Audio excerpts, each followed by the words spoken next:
Okay, let's go ahead and get started. Welcome and good morning. My name is Don Bright. I'm with Altair Research. I'm the moderator this morning for data center strategies in a carbon-constrained future.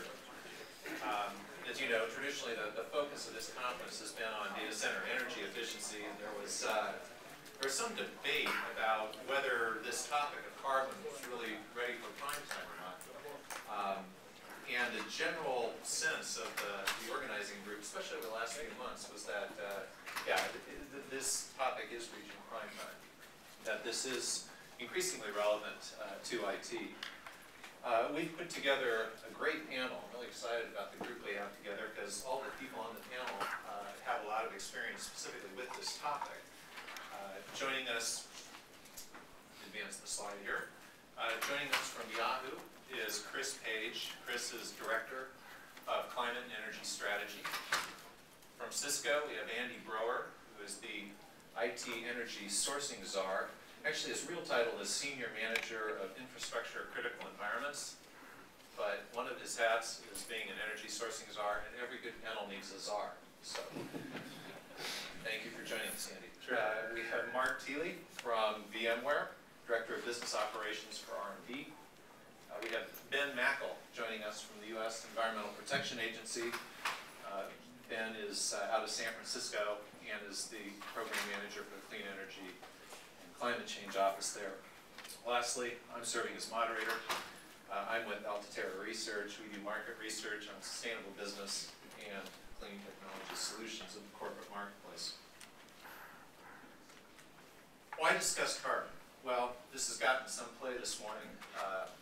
IT is a big energy user, 2 to 3% now of all electricity in the U.S. data centers. Globally, emissions from IT on par with the air travel industry. So it's certainly significant. Carbon legislation is evolving rapidly. In Europe, it's in place, cap and trade across Europe now for major emitters. There's legislation in the UK, some of you may be familiar with, called the Carbon Reduction Commitment, which is actually affecting mid-sized companies and up.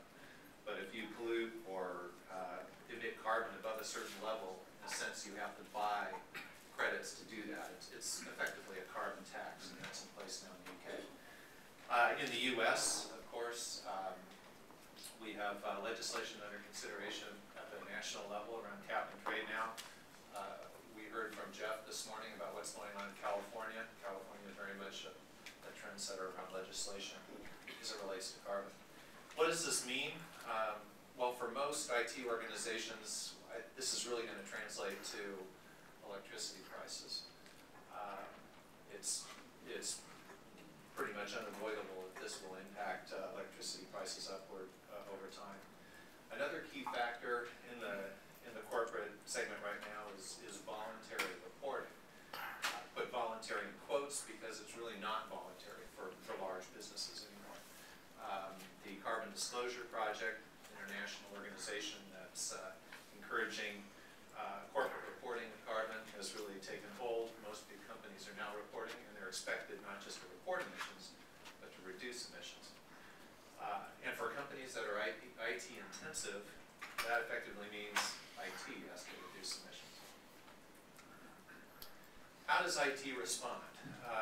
Well, IT can help a corporation reduce carbon in a number of ways, through business applications that support operating efficiencies, through changes in the user environment that encourage telecommuting among employees, telepresence, and so forth. But what we're here today to talk about is the data center, and specifically reducing carbon in the data center is about reducing energy demand and improving efficiency. Hence the conference, what it's all about. But it's also about reducing the carbon impacts from electricity that's being used.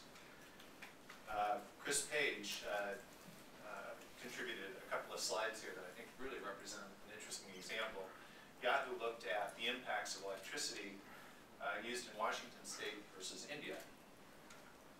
This is a build slide, so you can make this work. So what they did is they said, let's look at 40 10 kW racks running at 25% in Washington State and in Bangalore. Represents 100 kilowatt hours per hour of critical energy use. Next column factored in non-critical, cooling and so forth.